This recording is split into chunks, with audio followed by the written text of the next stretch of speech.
section 4.3, auxiliary equations with complex roots. So remember, since the start of chapter 4, we are actually seeking the solutions of equation 1 given here. This is the linear second order differential equation with constant coefficients. And we are looking, actually at this stage, we are looking for the solution of the homogeneous case, which means on the right hand side we have a 0. So we saw in the previous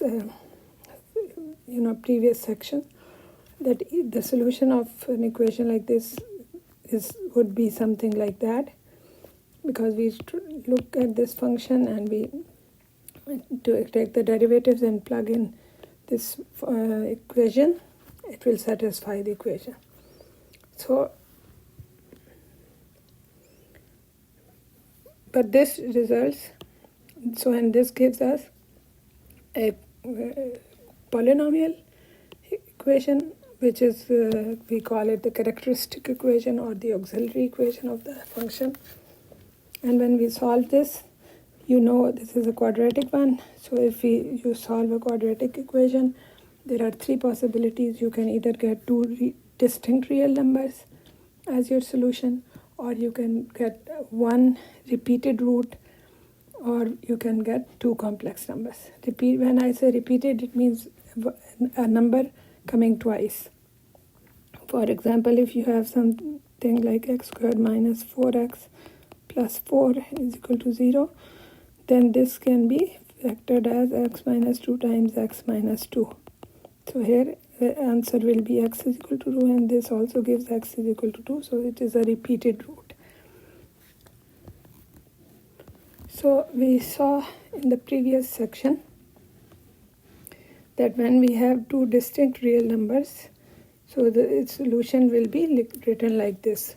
So this is C1 e to the R1t plus C2 e to the R2t. So R1 and R2 are the two distinct values of R. Now if a repeated root, say A, like in this example we had 2, in this case the general solution will be like this. So this is C1 e to the AT, which is similar to what you saw previously. But note here, the second term here is plus C2 t times e to AT. The reason is because we want the two functions here to be linearly independent. Linearly independent means they are not constant multiple of each other, which it is not. I mean, this is being multiplied with t, second one. So this is not a constant. T is not a constant, so which is allowed. Now, in this section, we are going to look at what happens if the roots are of that quadratic equation are complex numbers. Now, the roots always appear as a complex number as a pair. So it is never going to be single complex number. It will always be the conjugate of the complex number will always be a root. So in this case, we have the solutions according to what we have seen before, because the solution must be of this type.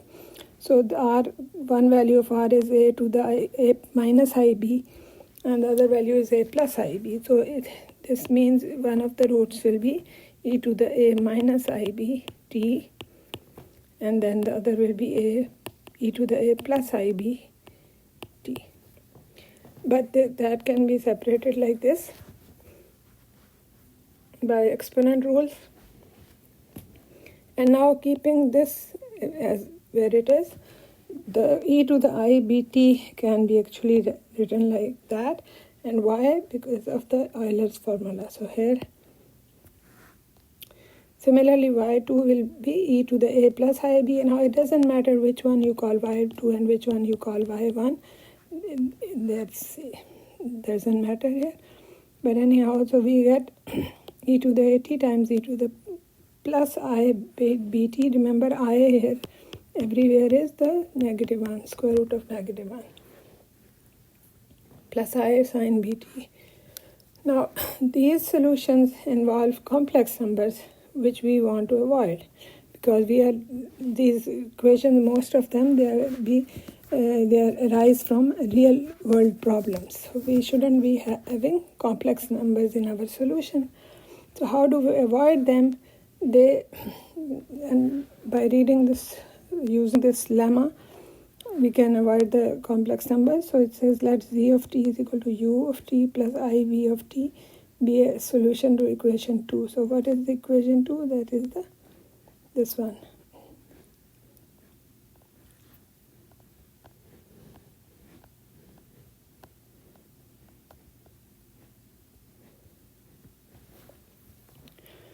Okay. So now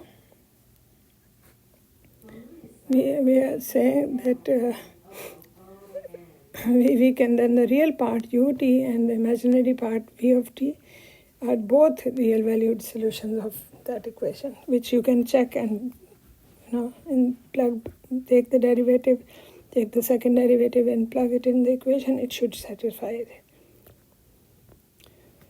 So now we can write our solution for this case. So whenever you have this situation that your characteristic equation has the roots a plus minus ib, your solution will be this. So let's now look at some examples. I have already solved them just to save time.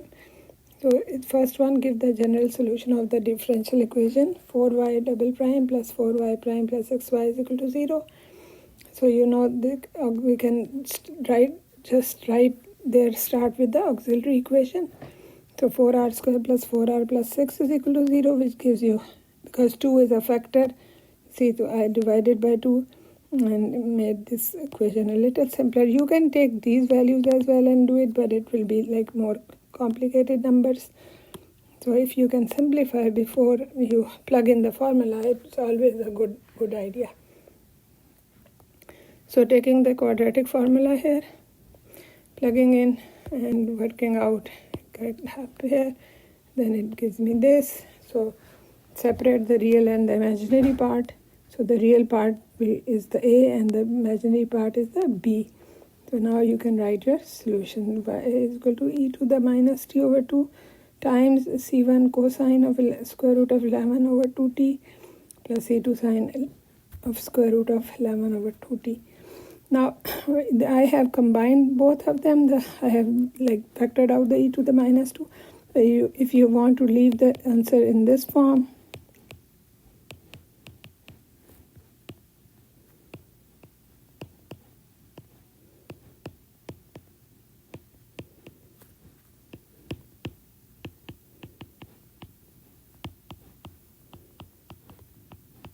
that is okay.